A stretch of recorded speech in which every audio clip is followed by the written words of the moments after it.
Realidad 2019. Y lo tenemos en el aire al ingeniero Mario Cafiero. Un gusto, Mario, saludarte como siempre. ¿Cómo estás? Buenas tardes a todos. Un saludo. ¿Cómo te va, Mario? Bueno, obviamente el interés en hablar contigo es, sabés, nos conocemos hace un tiempo ya.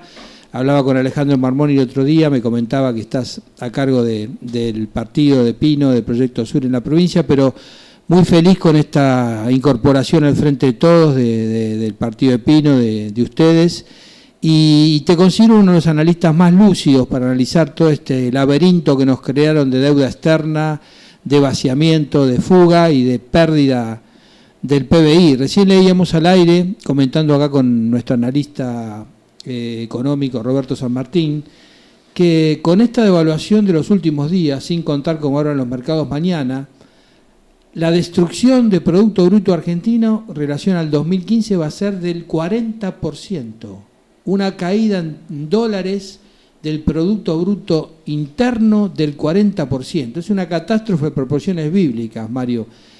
¿Cómo fue que pudimos caer a esto, ¿no? ¿Cómo fue que estos nos pudieron hacer tanto daño y cómo salimos de esto ahora, Mario? Sí, es como que hubiéramos tenido una guerra, ¿no? O varias juntas, ¿no? Varias guerras juntas. Y la verdad es que esto es producto de los enormes desaciertos del gobierno de Macri, su enfoque económico basado en ideas monetarias, liberales, la tosudez y la rigidez y el dogmatismo del Fondo Monetario en este plan de ajuste que aplicó, la idea que había que, salir rápidamente del cepo cambiario, que se podía salir, y esto lo único que alentó fue una monumental fuga de capitales. Yo digo que ese cepo al dólar, que podía traer algún inconveniente en algún sentido, no en la economía real, sino en el humor de ciertos sectores de la clase media, forzado, ¿no? Porque en realidad quienes fugan dólares no son más de un 10% de la población, el otro 90% tiene la ñata contra el vidrio y ve como la guita desaparece en ese agujero negro que es el Banco Central de la República Argentina, ¿no? Tal cual, Mario, tal cual.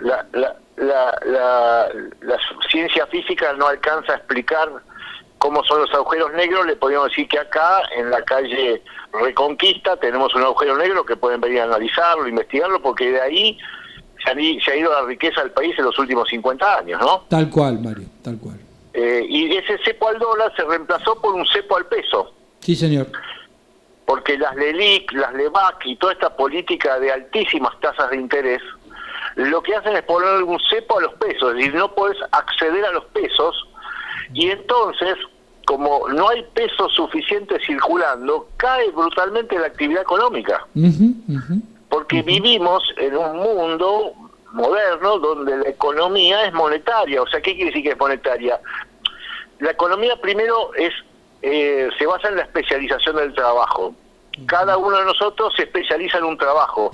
Vos sos periodista, yo soy ingeniero, aquel es pintor, el otro es panadero, el otro hace empanadas. Cada uno nos especializamos en algo y para cubrir todas nuestras necesidades intercambiamos con otros nuestros bienes y servicios. Y para intercambiar necesitamos moneda, necesitamos dinero, necesitamos pesos. Tal cual.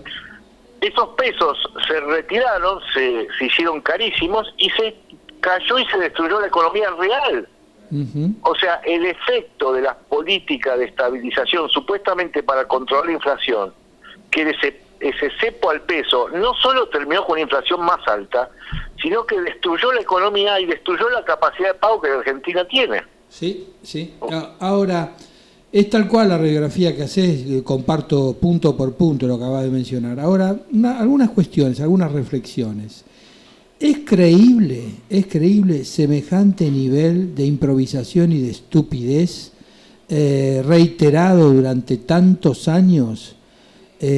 ¿O ya hay que empezar a hablar de algún sector que lo hizo en forma premeditada? Porque uno puede entender que esta gente geopolíticamente haya leído como probable el triunfo de Hillary Clinton y por lo tanto la continuidad de la globalización industrialista norteamericana y la posibilidad de la Alianza del Pacífico y el mito ese de las inversiones, la lluvia de inversión, uno puede entender que el primer año, como siempre esta gente de la patria contratista jugó con plata ajena y timbiaron la plata ajena, que hayan continuado lo mismo y bueno, y que después hayan tenido que recoger el barrilete y se haya tenido que ir Malcorre y volver Lustó de la Embajada de Norteamérica. Perfecto. Ahora, durante el 2017, cuando ya sabían que no había salido puntos, sino que había salido banca, siguen tomando deuda a lo loco, vamos a suponer que fuera para financiar las elecciones de medio término 2017. Pero ellos sabían ya que la cuenca del Pacífico no iba a ser, que la lluvia de inversiones no iba a llegar, que la economía de Trump era proteccionista e iba a tratar de proteger el trabajo norteamericano.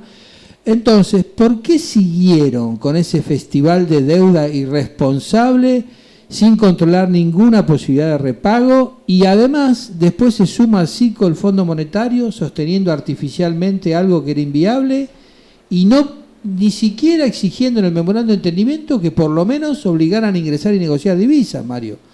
Después de la lectura errónea, vamos a suponer que fuera errónea, que realmente no quisieron hacer esto adrede, ¿por qué después hicieron todo lo que hicieron? Sí, es difícil la respuesta porque tenés distintas componentes. Hay una componente de ineptitud, hay una componente de codicia, porque repartieron negocios para los amigos, y hay una componente de perversidad que se vio claramente en ese desprecio, ¿no? De Macri al pueblo y al argentino y en general, ¿no? Con la conferencia del lunes, ¿no? Pero es una mezcla de esas tres cosas. La proporción la pone cada uno, pero que son ineptos, que son corruptos y codiciosos y que son perversos, alguna de esas tres cosas está funcionando en la toma de decisiones. Y lo otro que dijiste muy bien es esa cultura de la patria contratista o de ese empresario prebendario, no ese empresario exitoso, creativo, claro. Es decir, que en definitiva hay en la Argentina. Yo digo, porque el que tiene una pyme en la Argentina, en Europa tendría una multinacional. Sí, correcto. Sí, correcto. Pero, si tiene que hacer magia todos los días, claro. Claro, pero el empresario tipo Macri, tipo Mauricio Macri, que yo creo que fue uno de los que peores negocios le llevó al grupo de su padre, al grupo Sogma. Sí. Bueno, fíjate, se dice que en Sogma, cuando sabían que le daban un nuevo proyecto para desarrollar, sabían que lo iba a mandar al tacho, que el padre lo consideraba un inútil, ¿no? Sí, y fíjate que lo llevó al negocio del correo, cuando en el mundo empezaba el internet. Sí, una barbaridad, claro, una pelotudez increíble, ¿no? Eso.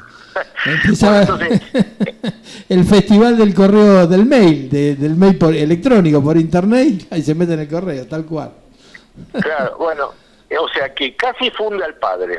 Va a fundir al país porque está a punto de fundir al país y va a fundir al Fondo Monetario. Ahora, porque la Argentina va a desfondar al Fondo Monetario porque hoy el 30% de los préstamos del Fondo Monetario es a la Argentina. Sí, claro, tal cual. Creo que casi el 50% de la capacidad prestable anual se la dieron toda en Argentina en el término de un año prácticamente. Ahora, eso Mario, sabiendo hoy, como informó hace unas semanas atrás, el propio Grupo Clarín, citando fuentes oficiales del gobierno argentino, que quien llamó en persona a David Lipton cuando todavía era el vicepresidente del Fondo Monetario para exigirle prácticamente que le diera este préstamo récord de toda la historia económica del fondo del planeta Tierra en 70 años o más de existencia, de 57.000 millones de dólares a la Argentina, fue ni más ni menos que Henry Kissinger con 96 años. Y el argumento que, según las fuentes que te acabo de mencionar, de Henry Kissinger en su diálogo telefónico con David Lipton fue que había que detener el avance chino en la región. Y el hombre para asegurarse o tratar de evitar eso era Mauricio Macri. Entonces, la pregunta es, este vaciamiento al que seguramente va a llevar el colapso argentino al Fondo Monetario, y la resistencia en su momento de Alemania, Francia y Holanda a no hacerlo y por lo tanto coincidir con el staff económico del fondo que de ninguna manera avalaba esta locura, este delirio. ¿No habla ya de que claramente quedó desnudo el Fondo Monetario como una herramienta geopolítica del imperio en decadencia en su conflicto global con el remerger euroasiático? Esa es la pregunta que me estoy haciendo desde entonces yo. ¿Cómo lo ves vos? Muy buena tu pregunta. La verdad que el fondo viene incumpliendo sus razones fundacionales en el sentido de ser un organismo que pudiera compensar desequilibrios, digamos, coyunturales de las balanzas comerciales en esta globalización financiera, donde fíjate que en la Argentina en realidad es un disparate lo que sucede, porque por cada dólar que nos prestan se ha fugado un dólar prácticamente. Sí, un delirio. Entonces, ¿qué sentido tiene esto de alimentar una fuga de capitales que no tiene ninguna posibilidad de ser repagada esa deuda? Porque si los dólares se aplicaran al crecimiento de la economía, vos podés repagar la deuda. Pero si los dólares se te fugan, vos estás con una deuda sin una contrapartida en bienes, en infraestructura, que pueda responder a ese compromiso que vos tenés.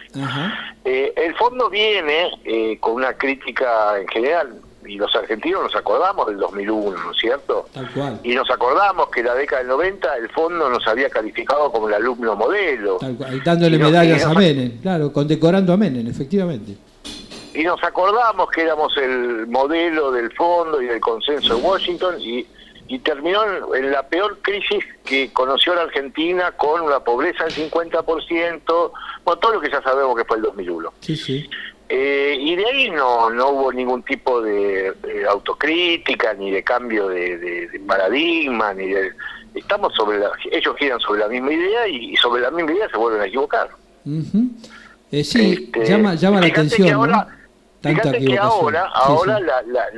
la carta que ahí tiene es un préstamo directo del Tesoro norteamericano. Sí, un delirio. O sea, la única cosa que no se atreven a decir, pero la están pensando, es la dolarización lisa y llana de la economía argentina. Sí, sí. Y tal vez esa sea la receta que tienen para, digamos, en esta disputa geopolítica de China, Rusia, Estados Unidos, Europa. ¿Por qué? Porque quien decía el banquero Rothschild, no importa quién gobierne una economía, si me das el manejo de la moneda, yo controlo esa economía. Tal cual. Y la dolarización de la economía argentina le permitiría a Estados Unidos tener un control absoluto de nuestra economía. Ya han avanzado en una cuasi dolarización. ¿Por qué? Porque por distintas razones, internas, externas, por muchas razones, el argentino no ahorra en pesos, sino que ahorra en dólares, es decir, atesora en moneda extranjera, y entonces eso, digamos, genera una situación de permanente inestabilidad y incertidumbre en el saldo, digamos, de tu balanza de pagos, porque si vos tenés que todo ahorro termina yéndose al dólar y de ahí fugándose del sistema, y no tiene viabilidad ni destino esa economía. Hasta que no sinceremos esto y busquemos otro sistema monetario donde haya instrumentos de ahorro que no sean el dólar, que no se tenga que dolarizar la economía para el tema de la vivienda, para el tema de la compra y venta de determinadas bienes. Bueno, tenemos que avanzar en ese sentido, porque si no, no tenemos destino. A propósito de eso, ¿se te va a ver en funciones en el nuevo gobierno? ¿Estás colaborando con algún equipo técnico? ¿Estás en consulta con el probable futuro presidente? ¿Tu experiencia la vamos a poder aprovechar o no podés informar al respecto todavía? Cuando vos dijiste que Proyecto Sur era integrante del Frente, me parece que te quedaste un poquito corto. Fuimos un poco... No, o sea, no cuantitativamente, porque no somos una fuerza cuantitativamente importante, pero sí cualitativamente creo que no sé si los primeros, pero entre los primeros que lanzamos la idea del Frente Patriótico, Sí, llamamos en su señor. momento. En ¿sí? las reuniones de Alberto Rodríguez Ay, Pino Solanas en noviembre del año pasado. Sí, señor. Sí, antes también. Nosotros empezamos en enero Ujú. del año anterior y a recorrer todo un camino y a plantearnos esto de que había que ir a una gran unidad del peronismo. Y te digo, la verdad, estamos pero muy, muy contentos, muy satisfechos, estamos porque le pudimos brindar a nuestro pueblo una herramienta, que es esto, el peronismo unido, diverso, buscando de que todos los sectores se encolumnen, y la verdad, un triunfo extraordinario con las PASO y un gran, me parece, un gran hallazgo, ¿no? Que es Alberto, ¿no? Alberto Fernández creo que es un hallazgo en la política. Creo que Cristina obró de una manera muy inteligente y encontró un hombre muy muy importante. Yo creo que se está afirmando como un gran dirigente político y se está perfilando como un presidente que tiene una tarea muy delicada, ¿no? No le vamos a poder exigir más que llevarnos a un poquito, una tierra un poco más segura de este terremoto que nos deja Macri. Y ahí vamos a estar, y yo estoy colaborando hoy con los equipos de frente, y estamos ahí metiendo ideas y debates y proyectos, y bueno, y alimentando, me parece, la usina del pensamiento y de la filosofía también del gobierno. Creo que tenemos que ir a un gobierno que haga del acuerdo social, del contrato social, del pacto social, de una filosofía de gobierno, porque no sé, hay que recordarlo muy bien a Perón, ¿no?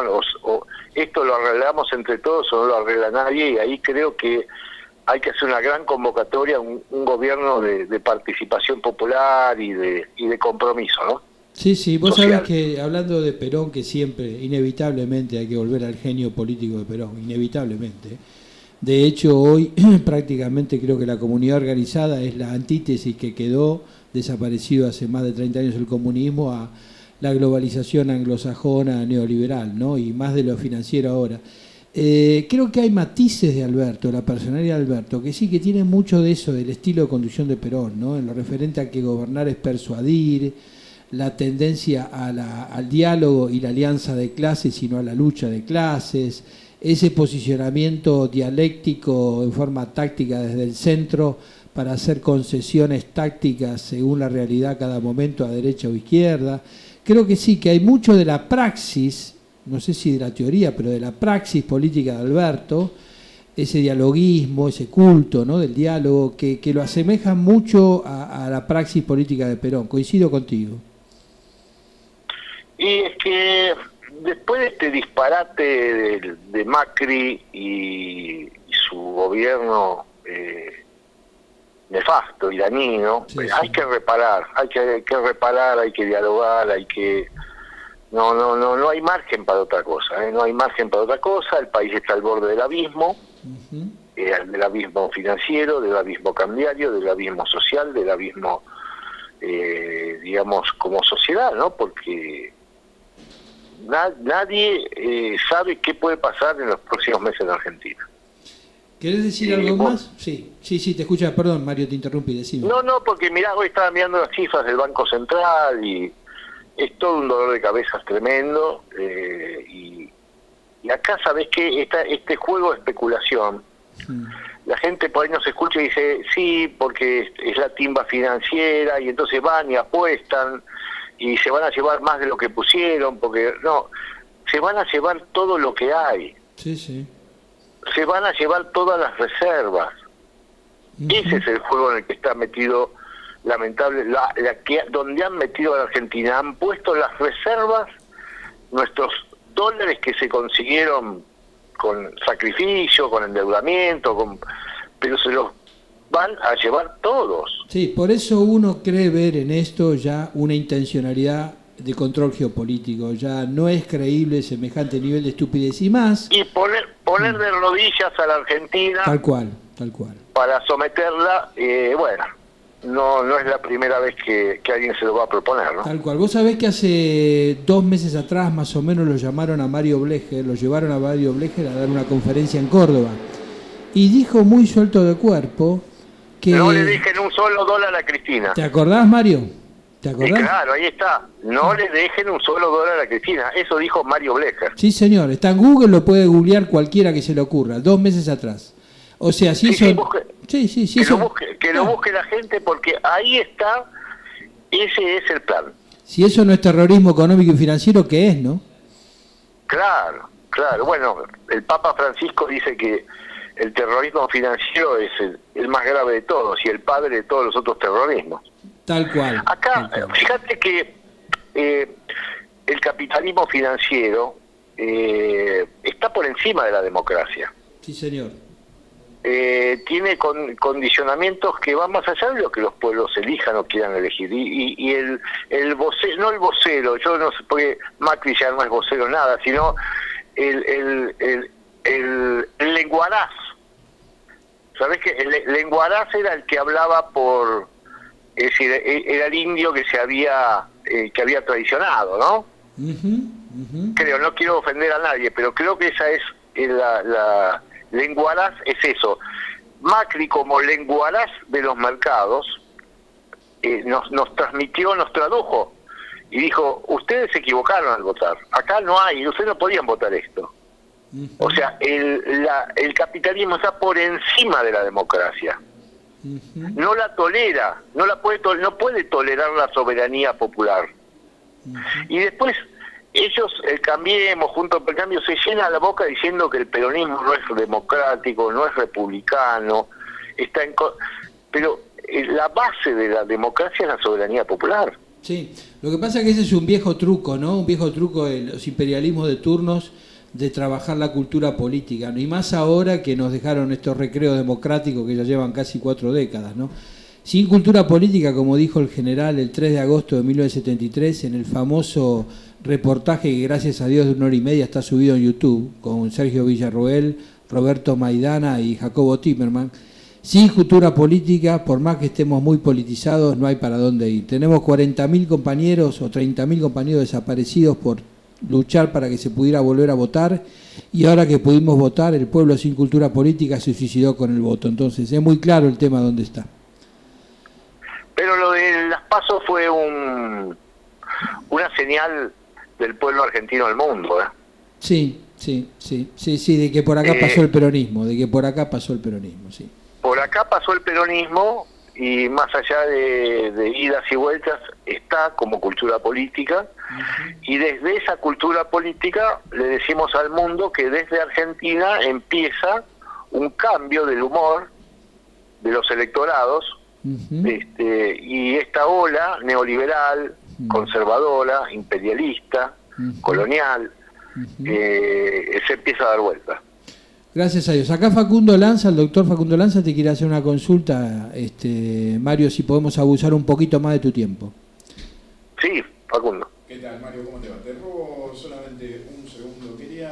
Habida cuenta del rol preponderante que ustedes van a tener dentro del Frente de Todos, o que ya están teniendo, y en base a la situación crítica en la que nos encontramos, una situación económica que prácticamente pende de un hilo, nadie sabe de hecho qué va a pasar mañana. Quizás mañana mismo nos encontremos con una nueva escala del dólar, o quizás no, ojalá que no.